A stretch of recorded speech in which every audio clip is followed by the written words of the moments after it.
আসসালামু আলাইকুম ওয়া রাহমাতুল্লাহি ওয়া বারাকাতুহু। সম্মানিত অনলাইন দিনী ভাই এবং বোন, আপনাদের অবগতিতে আছে আমরা কোরআন রুকিয়া, শারিয়া এবং রুকিয়ার পদ্ধতিতে জিন এবং জাদুগ্রস্তর সমস্যা আপনাদের সামনে বলে থাকি। আজ আমরা বলবো যে আসলে জিনগ্রস্ত রোগীর কি কি সমস্যা থাকলে বোঝা যাবে যে ব্যক্তি জিনগ্রস্ত হয়েছে। তো আমরা এই লক্ষণগুলো আপনাদের সামনে বলি। প্রথম লক্ষণ হচ্ছে অকারণেই মাথা ব্যথা করবে। এটা হচ্ছে জিনগ্রস্তের আলামত। অনেক ডাক্তারি চিকিৎসা করার পরও ওই মাথা ব্যথা ভালো হচ্ছে না। তাহলে আপনি বুঝবেন যে আপনার জিনে আক্রান্ত হয়েছেন। বিশেষ করে মাথার পেছনের দিক ভারী হওয়া। মাথার পেছনের সাইড যদি ভারী হয় তাহলে এটাও জিনগ্রস্তের আলামত। ঘুম সংক্রান্ত অনেক সমস্যা আছে, যেরকম ঘুমের মধ্যে ঘন ঘন স্বপ্নদোষ হওয়া, সাপ এসে কাছে শোয়া বা কামড়ানো, স্বপ্নে বিড়াল দেখা, কুকুর দেখা, অন্ধকার কোনো কিছু দেখা, মানুষকে হত্যা করা ইত্যাদি এই ধরনের সমস্যা ঘুমের মধ্যে হতে পারে।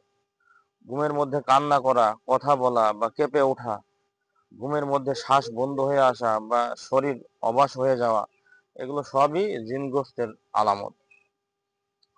চোখ লাল হয়ে যাওয়া বা বড় হয়ে যাওয়া, গলার আওয়াজ পরিবর্তন হওয়া, কোনো অঙ্গ নিস্তেজ হয়ে পড়া, কাঁপুনি দেওয়া, এমন ভাষা বলা যে ওই ভাষা ও জানে না। বাংলাতে কথা বলা মানুষ উর্দুতে কথা বলছে, হিন্দিতে কথা বলছে, ইংরেজিতে কথা বলছে, এগুলো জিনগ্রস্তের আলামত।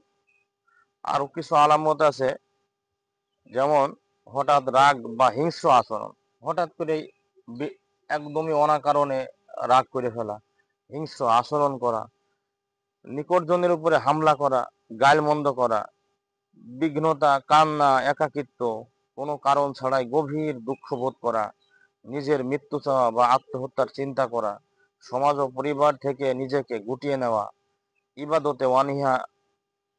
ইবাদতে সাধারণত অনীহা আসতে পারে জিনগ্রস্ত রোগীর।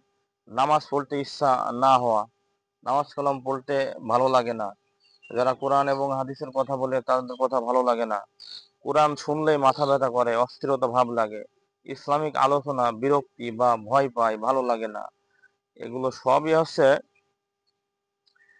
আপনার জিনগ্রস্ত আলামত। এগুলো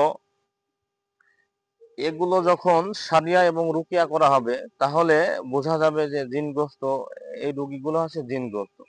সাধারণত এই জিনের চিকিৎসা যখন সারিয়া এবং রুকিয়া করা হবে, এই রুকিয়ার প্রতিফলনে মানুষের হবে হাসি, কাশি, কাঁপুনি, চিৎকার, কাদা, গলা ভারী হওয়া, শরীরে বিশেষ অংশ জ্বালা করা, মাথা, পিঠ, বুক এই ধরনের। একা থাকলে ভয় পাওয়া হওয়া অনুভব, ঘর থেকে কটু গন্ধ বা অদ্ভুত শব্দ শোনা, হঠাৎ চোখের সামনে কালো ছায়া, লম্বা আকৃতি ইত্যাদি দেখা, পেছনে কেউ হাঁটছে বা ডাকছে এমন অনুভব করা, এগুলো সবই রুকিয়া এবং সারিয়ার ক্ষেত্রে হতে পারে। তো আলহামদুলিল্লাহ, আমরা আপনাদের সামনে আজকে বললাম যে আসলে জিনগ্রস্ত সমস্যা কি ধরনের সমস্যা হলে আমরা বুঝবো যে আমরা জিনগ্রস্ত। অবশ্যই এই সমস্যাগুলো যদি আপনাদের হয়ে থাকে তাহলে অবশ্যই রুকা এবং সারিয়ার পদ্ধতিতে আপনারা যারা রুকিয়া ভালো করেন অভিজ্ঞ রাখি দেখে আপনারা চিকিৎসা করার চেষ্টা করবেন।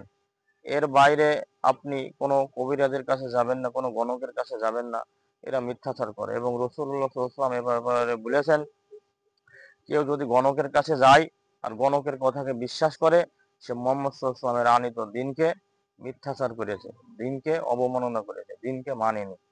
তাই কোনো শিরকি কুফরি কবিরাজের কাছে যাওয়া যাবে না। আমরা যেরকম স্লোগান করি সব সমস্যার সমাধান দিতে পারে আল কোরআন, আলহামদুলিল্লাহ এটাই আমাদের মুখ্য কথা যেন হয়। রব্বুল আলামিন রহম করুক আমাদের সকলকে। সকলে বলেন আমিন।